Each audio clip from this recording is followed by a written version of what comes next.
o Sidônio colocando os dentinhos para fora, safadinho. O que esse Sidônio está aprontando? Vamos ouvir aqui em primeira mão com vocês. Temos um presidente que recebeu um país destruído, desmoralizado para governar. Em apenas 2 anos, o seu governo arrumou a casa, melhorou os indicadores econômicos, de justiça social e de combate à pobreza. Fez renascer ministérios e programas sociais importantes, reduziu a mortalidade infantil e está retirando milhões de brasileiros e brasileiras do mapa da fome. O nosso país voltou a ser respeitado pelo mundo. Mas esse trabalho não está sendo percebido por parte da população. A informação dos serviços não chega na ponta. A população não consegue ver o governo em suas virtudes. A mentira nos ambientes digitais, fomentada pela extrema-direita, cria uma cortina de fumaça na vida real, manipula pessoas inocentes e ameaça a humanidade. Esse movimento aprofunda o negacionismo, a xenofobia e as violências raciais e de gênero. Eu quero começar com esse primeiro trecho. O outro trecho eu vou deixar para passar em seguida, depois da primeira análise. Professor, tem tanta coisa bizarra do que esse cara está falando. Eu acho que eu queria poder entrar com o senhor no cérebro dele. Eu queria pegar o cérebro do Sidônio e dissecar com o professor André. O Neurolink, né? O Neuralink, O que esse cara está falando, professor? Olha, que saudade do Pimenta, né? A gente acho que o problema do governo é que a gente acha que vai se livrar de alguém ruim, vem outro pior. O Sidônio, ele, primeiro que já é difícil prestar atenção no que ele fala, porque é uma coisa monocórdica, né? É um negócio chato a beça, fala olhando para baixo, fala lendo, né? Parece que pegaram ele ali, assim, putz, vem aqui, precisa ler um discurso. Eu falo, não, mas não sei nem o que vocês estão falando, e ele entra ali, o meu governo, aí depois é o seu governo, enfim, completamente num improviso do pior jeito, parece que foi esse discurso dele. Agora, seja lá quem escreveu esse discurso, mostra o que pensa o governo. E o que pensa o governo sobre liberdade de expressão e sobre comunicação é uma aberração. É uma completa aberração. E por isso fica difícil saber o que pensa ele, porque me parece claro desse discurso que ele não está pensando. E se ele não está pensando, se deixando levar, talvez ele pense algo ainda pior do que o que está escrito no discurso que ele leu. A gente tem que fazer essa avaliação inevitavelmente. Né? Ele se deixou levar por um discurso horroroso. E ao se deixar levar por esse discurso, no mínimo, ele não tem autonomia nenhuma para fazer o seu próprio. Que minimamente corrija uma completa aberração. Qual é a aberração? A aberração é pensar que é o de sempre, é o discurso petista que eles vêm fazendo ininterruptamente. A extrema-direita é um problema, as redes sociais elas são a causa da extrema-direita, a extrema-direita é causa do mal. É aquela visão do Batman e do Coringa, o vilão e o mocinho, não tem nenhuma reflexão mais aprofundada. E uma visão sobre liberdade de expressão absolutamente tola, para não dizer... Não, eu ia dizer ingênua para não dizer tola, já disse tola de uma vez. E por que tola? Porque é a liberdade de expressão que evita o extremismo, e não é só o extremismo de direita, porque não existe extremismo só de direita, mas a liberdade de expressão é que dilui a possibilidade de que uma visão extremista prospere, ou vingue, ou fique unicamente no debate. O debate faz com que a gente pegue alguém que tem uma visão extremista e trabalhe com ela a ponto de diluí-la. E é isso que é o debate. Duas ideias que melhoram as duas com uma terceira. E ele quer o quê? Ele quer prosperar a visão da esquerda sobre liberdade de expressão, que é a seguinte: tem uma visão que é criminosa, essa visão é extremista e é de direita, e tem a visão que é boa, bacana, que é nossa. Só que ele não percebe que exatamente ao fazer esse discurso, ele mostra que a visão mais extremista de todas é a dele. É assim que funciona a esquerda. Eu vou pegar o que o André falou e a gente já conseguiu entender um pouco, mas tem mais, Didi. Vou jogar o Sidônio no colo do Didi. E aí, ó. Pega o Sidônio, Didi. Pega agora. Esse movimento macabro não basta apenas chamar um marqueteiro, como vocês dizem. Precisamos ampliar a nossa concepção do papel da comunicação nesse novo mundo. A comunicação está no centro dos grandes desafios mundiais e nosso trabalho é compreendê-la em sua complexidade e convocar a todos, uma vez que o desafio não é exclusivo da SECOM. Ao invés de reclamar, teorizar e levar a comunicação para o divã, vamos fazer parte dela. Comunicação é tornar comum, não só compreendida por todos. A comunicação deve ser compartilhada por todos. O nosso novo modelo de sociedade requer uma comunicação cada vez mais alinhada com as novas demandas, sobretudo com a prosperidade das famílias. O trabalho não é mais o mesmo, os sonhos das pessoas não são iguais, e a comunicação eficaz é capaz de dialogar com múltiplos países dentro do nosso país. Eles já entraram em uma nova fase. A nova fase agora é a seguinte: se a economia não dá certo, é porque a comunicação tem a galera da extrema-direita mentindo, propagando o que eles chamam de fake news, né? E aqui eu vou sempre lembrar e aqui não sou eu querendo ser chato, tá? Eu acho que às vezes a gente fala e as expressões são usadas dentro dessa guerra semântica que a gente está de maneira impensada, né? Mas aqui, fake news é uma expressão cunhada pela turma, cunhada assim, não importa quem foi que originou, mas quem propagou isso daí e difundiu isso daí é a turma da esquerda. Então, eles têm no imaginário público o domínio do conceito. Por isso que a gente tem que toda hora bater na tecla de que fake news não é nada diferente de mentira e que eles são mitômanos profissionais. Quer dizer, essa é a grande hipocrisia que a gente está vendo e agora eles estão entrando nessa. Se não está funcionando o governo federal, que está um desastre, é culpa do Didi Red Pill. Bom, vamos lá. Primeiro dizer que o doutor André ele roubou a minha fala inicial, porque já estou com saudade do Pimenta, cara. Imagine, o cara tem 2 dias que assumiu e a gente já tem saudade do Pimenta. Vamos botar os pingos nos is aqui. Vocês não têm obrigação de saber quem é o Sidônio, mas eu sou baiano, não esqueçam, e eu sei quem é ele. Eu conheço o Sidônio quando o Sidônio era pobre. Pra você ter uma ideia de quanto tempo já tem isso, né? Quando ele era um classe média que tinha começado a sua pequena agência de publicidade lá na Bahia. Bom, não preciso dizer para vocês que nos últimos 5 anos ele ganhou 301 milhões de reais, a agência dele, em publicidade para o governo da Bahia, que é petista, né? É o 3º governo baiano com petista no comando sucessivamente. Então, nos últimos 5 anos, botou 301 milhões de reais no bolso. Sidônio, para quem não sabe, é, como eu poderia dizer, um aluno aplicado do Duda Mendonça. Lembram do Duda Mendonça, do falecido Duda Mendonça, que fez delação premiada e tudo lá? Não lembro se foi no... Acho que foi no Mensalão, não foi no Petrolão, não, foi no Mensalão.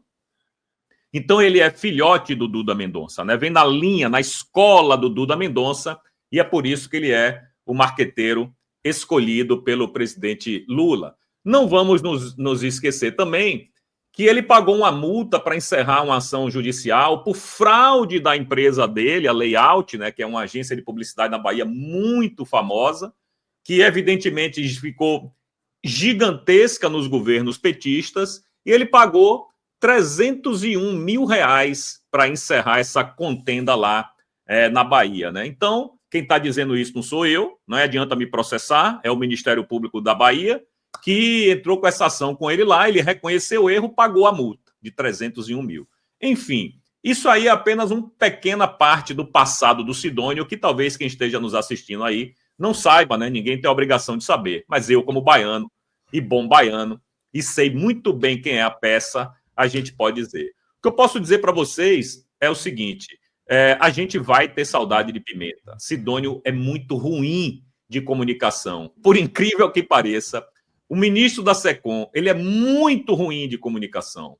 E está apenas repetindo a ladainha que já era feita também pelo Pimenta, de que o problema do governo não é gestão, é comunicação. Porra, Marco, você é um cara muito escroto, porra. A gente está com desemprego em baixa, inflação controlada, né? O Brasil crescendo 3% ao ano e você criticando, porra. Falta comunicação, galera. Tem um pouquinho de parcimônia com o governo. Só falta comunicação. E o Sidônio é o homem errado na hora errada.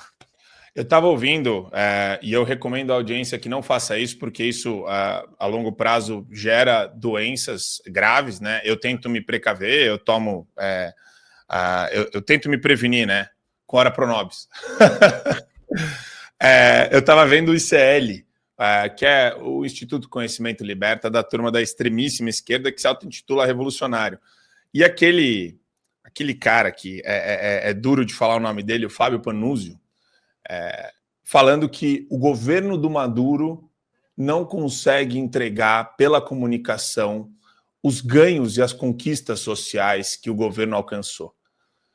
E quer dizer, chega num ponto de doença mental grave, né, do cara, a cegueira ideológica nele é tão forte que tudo vale pela causa e mentir virou parte da essência dele.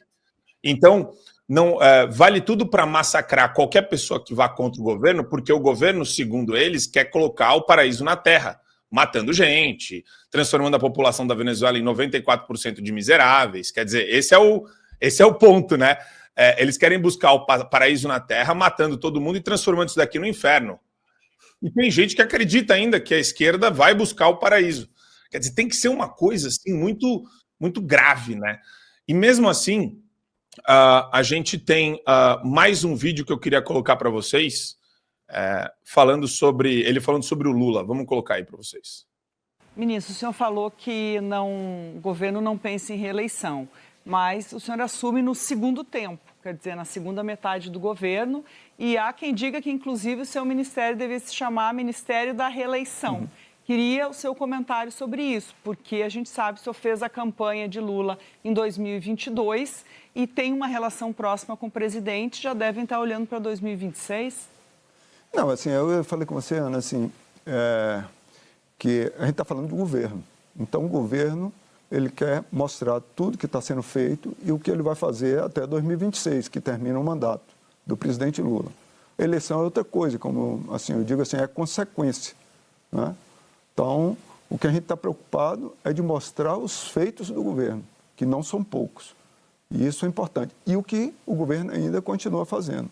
Essa que é a questão principal. Se o presidente vai para a reeleição ou não, aí são outros 500, como a gente diria, né? Depende um pouco dele, qual o sentimento dele. E inicialmente se imagina isso. Mas eu estou aqui como ministro da SECOM e eu tenho que preocupar fundamentalmente com o governo, apesar de ter trabalhado em várias campanhas. Tem esse vídeo e eu quero juntar esse vídeo com o Jaiminho tentando apagar o incêndio do Pix, que ganhou uma proporção gigantesca. A gente vai falar com o Nicolas daqui a pouco. Exatamente por conta do vídeo do Nicolas, até a esquerda está entrando. Eles entraram numa espiral de não saber como responder. Eles não sabem como responder. Depois eu falo para vocês em detalhes o que eles têm falado no ICL e na CNN também. Mas vamos colocar o vídeo do Jaiminho agora. Deve ter uma atualização, sim. Vai manter 2 salários mínimos, então a gente pode dizer. Nós estamos considerando essa possibilidade para manter o ritmo de incremento, de mudança da faixa, né, de isenção. Então não é uma possibilidade, não é uma certeza ainda, só para deixar. É orientação. Orientação. Sim. Que nós recebemos do presidente. É porque, gente, atualizou o valor do salário mínimo e na lei orçamentária não estava atualizado, tá? Então, só para ficar claro aí, mas a isenção segue para quem ganha até 2 salários mínimos, vai se organizar. Marcão, rapidinho. Vai lá, vai lá. Desculpa aí, professor, se eu estou te atrapalhando, se eu estou te atropelando. Eu concordo com o Sidônio aí, rapaz. Tem feitos que a gente precisa informar para a população, como, por exemplo, 87 milhões gastos no Janjapalooza e no G20, né? Querendo comprar avião de R$1 bilhão, 13 milhões de reais gasto na viagem para Nova York. Então, assim, de fato, tem feitos que o povo brasileiro precisa saber com mais detalhes. Então, nisso eu concordo com o Sidônio, que está faltando essa comunicação aí, meu amigo. Está faltando a comunicação e, professor, um ponto interessante disso daí, você percebe que as respostas são completamente evasivas dos dois? São Atitude. Respostas evasivas. Ele faz uma pseudo-autocrítica, mas a solução da autocrítica não é nós vamos trabalhar para mostrar o que realmente aconteceu e os problemas e como a gente vai enfrentar. Não. Ele passa primeiro pela culpa da extrema-direita. O pretexto, a premissa deles é essa. Porque a perseguição não pode parar. Porque o Sidônio, assim como o Pimenta, tem conexão direta com o STF, Alexandre de Moraes e a trupe que está lá do outro lado da Praça dos Três Poderes. Consórcio.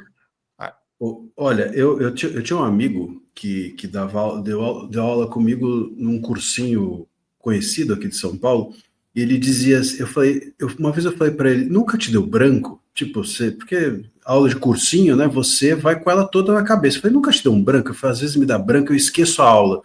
Eu falei, o que você faz? Eu falo da minha vida. Quando eu esqueço a aula, eu vou lá e passo 50 minutos falando da minha vida. Eu acho que o governo é isso. Como ele não tem nada o que dizer, ele fica falando que existe a extrema-direita, que precisa combater o extremismo, não sei o quê, que rede social é um mantra deles. E não é só deles. Não é só deles, é também nos nossos tribunais. Há quanto tempo aqui a gente não vê uma decisão sobre questões constitucionais no STF? Há quanto tempo aqui a gente não vê decisões que impactam positivamente na vida do país em razão de decisões judiciais da nossa corte? Não, mas a democracia está em risco, é necessário que a gente coíba esse mal, e etc, etc. Então são discursos fáceis, só que são discursos que estão se tornando manjados e fica óbvio que eles servem para disfarçar a ausência de qualquer argumento sobre os assuntos que importam, que são os econômicos, que são os políticos e que são os jurídicos, realmente, em relação, por exemplo, ao STF. Então a gente tem um pouco esse consórcio estatal, eu tenho chamado isso, né, o STF, o governo, a gente fala da mídia, tem o consórcio de mídia, então vamos pensar também num consórcio, tem um consórcio estatal, esse consórcio estatal tem esse discurso fácil para não precisar enfrentar os assuntos difíceis. Esse é o ponto. E tem, claro, uma visão ideológica por trás disso. Eu vi uma parte do Sidônio ainda falando, e ele disse, comunicação é tornar comum. É errado. A etimologia da palavra comunicação não é tornar comum, é dividir, é compartilhar. Mas você vê como eles pensam ideologicamente a respeito da liberdade de expressão. Eles entendem que a liberdade de expressão é para homogeneizar, é para você tornar tudo uma coisa só. E é o contrário, é para você dividir para que aquele discurso, aquela comunicação que você divida, ela se amplie, se multiplique, se esfacele e assim se torne democrática. A democracia é estilhaçar as visões e versões que as pessoas têm de mundo e não tornar aquilo homogêneo. Mas essa é a visão mesmo do PT sobre liberdade de expressão, e eles usam esse discurso de que, enfim, porque eles não conseguem tornar comum as redes sociais, não conseguem tornar comum aquilo que eles pensam, eles não conseguem incutir na nossa cabeça a visão deles, então eles chamam isso de ataque à democracia, eles chamam isso de extremismo, eles chamam isso de crime, e vão fazendo esse discurso para não enfrentar ou não nos prestar conta daquilo que realmente nós pagamos a eles, daquilo para o qual eles foram eleitos, que são as questões políticas, econômicas, que estão tornando o país um país falido. Falido não apenas politicamente, mas também economicamente e, sobretudo, moralmente. Perfeito.